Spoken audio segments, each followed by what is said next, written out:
Hi, confirmation class. I'm coming to you again from the church, hoping all of you are well. A couple of housekeeping items to start with. First of all, each of you should be able to get a packet.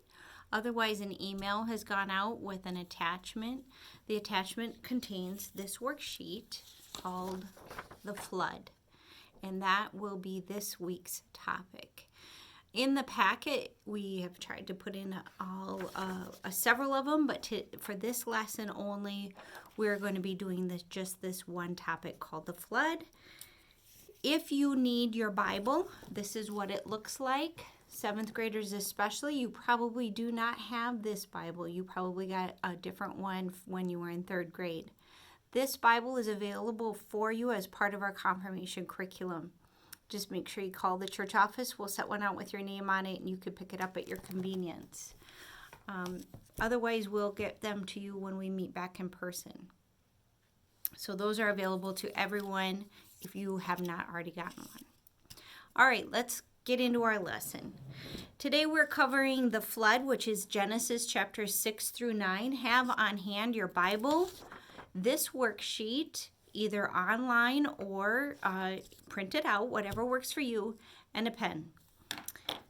So once you have that, we'll get into our lesson. Open your Bible to Genesis chapter 6. And if you need a page number, that is page 55 in the front of your Bible. That's the Old Testament in the front. Our lesson focus for today is at the top of that worksheet. It is that we all sin and need God's unconditional promise to save us through grace. Grace is God's riches at Christ's expense, if you remember correctly. Grace. So we are saved through grace and we need that promise. Our big question for today, what does this old covenant, this old promise, what's it have to do with me? So you'll notice our key words underneath that. They are listed here at the top. They are walk with God, covenant, and restoration. Walk with God, covenant, and restoration. We'll be talking about them, so listen for those keywords during this lesson. So first of all, we're going to dig into our Bible. We're looking at starting at chapter 6. By chapter 6 of Genesis, our human violence has gotten so thorough and corrupted in God's good creation that God is, as he says in verse 6, sorry that he has made humankind on the earth, and it has grieved him to his heart. So in this story, we find that humanity is at its absolute worst. God is brokenhearted. He has an extreme plan to rid creation of all its awfulness, and not only one righteous man and his family will be left for God to work with.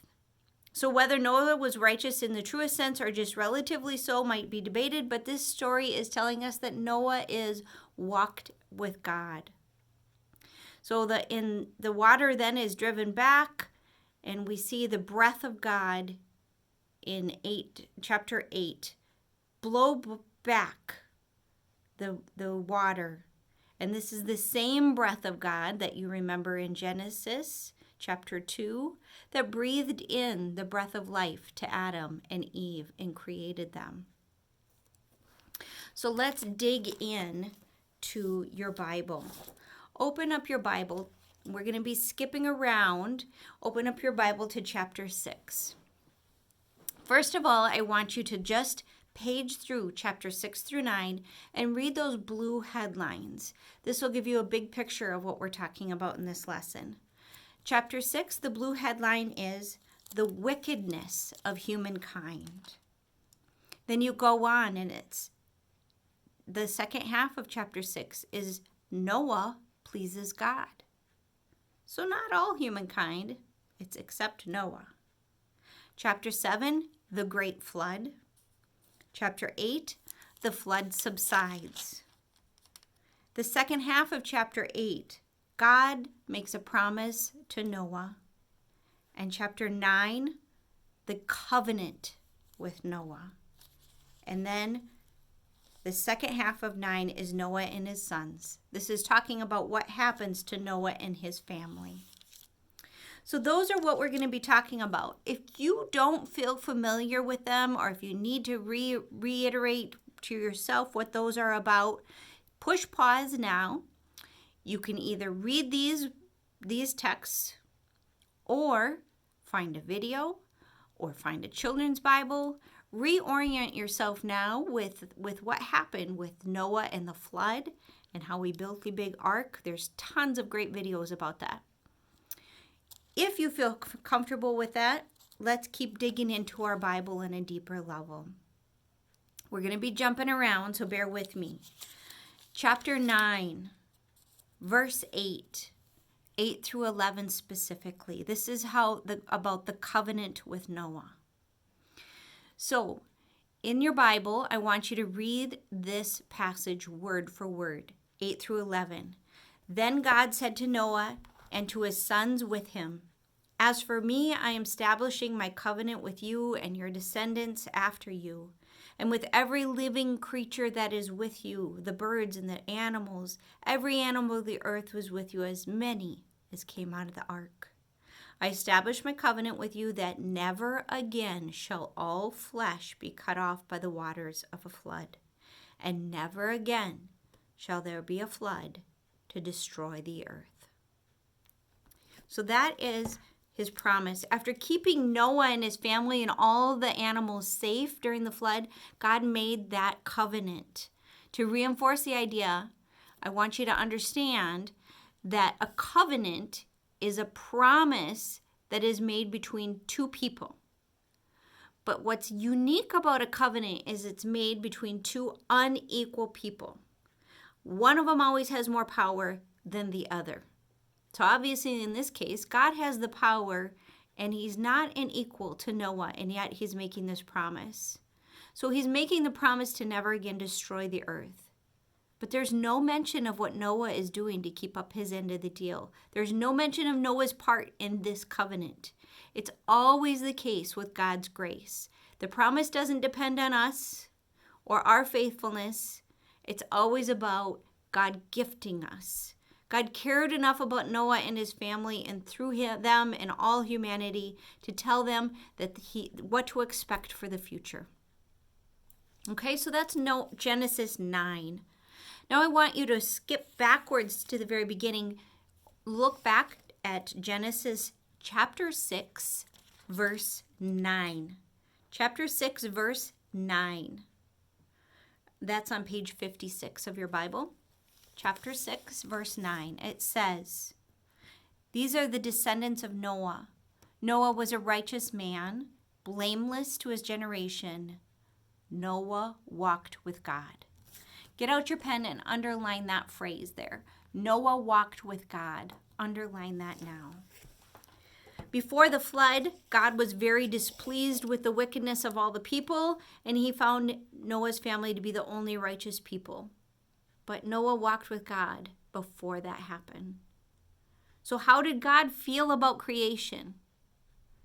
Look at chapter 6, verses 5 through 8. How did God feel about the rest of creation? Remember, he had just created it and said it was good. Now, he's saying in verse 6, underline this, "The Lord was sorry he made humankind on the earth, and it grieved him to his heart." It's no longer good. Underline verse 6. That's how he felt about creation. So God spared Noah and his family. And we look fast forward and we want to know what happened to them after the flood. That's what we'll find in Genesis chapter 9. Fast forward, turn the pages to page 59. Verses 18 through 28, right in the margin of your book. This is what happens to Noah and his family, because that will be your answer. You'll see that what happened to them is that they became plentiful. They were abundant in their family. And in fact, as you turn the page to chapter 10 lists all the nations that descended from Noah. I want you to turn to the very, very back of your book. Turn to page 2098, 2098, and you'll find there a map. As you look through chapter 10, it lists the nations that descended from Noah and where they all lived and where they spread out. This map is the ancient Near East key locations in Genesis. This will show you where they all moved. It's especially interesting if you lay this map next to a modern day map and realize there are still some of these places in existence today. Some of those descendants are the people who are still living there. This is how it relates to us in one more way. All right, flip back again to the front of your book. Flip back to chapter 9, verse 13. And that will be on page 59. Turn to page 59 now, verse 13 of chapter 9. It says, I have set my bow in the clouds, and it shall be a sign of the covenant between me and the earth. This is the verse about the rainbow. So think of some of the nature images that God uses, not just in this text, but throughout all of the Bible to teach us and reach people. And remember that at this time, these stories were passed down by word of mouth. And these people were outside most of the time. And so these images of being outside are really relevant to them because they saw them all the time. So think about some of those other outside things that God uses to remind us of the word of his promises. For example, water is the sign of baptism. Wheat or bread is one of the things used in the promise of communion. And wine, which was abundant for them as well, is also used in our promise that we receive through Holy Communion. So those are some of the other signs that we can think of, and there are tons and tons of them. So look back now at your worksheet. I want you to review for yourself the words under the Bible connection, those sentences. And then I want you to look down at the life connection. This is what it says. I promise. It's something we hear and we say a lot, but many people think they take promises lightly and think nothing of breaking those promises. So think about a time when someone broke a promise with you. How does it make you feel? Over the course of this next week, make an important promise to a friend or a family member and make a point of keeping it. How do kept promises make you feel? I want you to think about that. Maybe you want to write a little sentence or journal about it. The other thing to think about is our key words. Walk with God. Remember, Noah walked with God, which meant he was righteous. He was in a good relationship with God. Covenant. A covenant is another word for promise, but it's through two people. And restoration. It's how God brings us back into relationship and at oneness with him. So look back again at the big question. What does this old covenant have to do with me? This is what it has to do with you. It's a reminder that we're all in a place where we need that promise again and again and again. That promise where God will come to us, forgive us, and promises never to destroy us because we are his chosen people who are redeemable no matter what. Be well this week, confirmands. There's no homework due to me. I'm going to trust that you're keeping up, that you're working through your Bible with us, and I hope you're all well.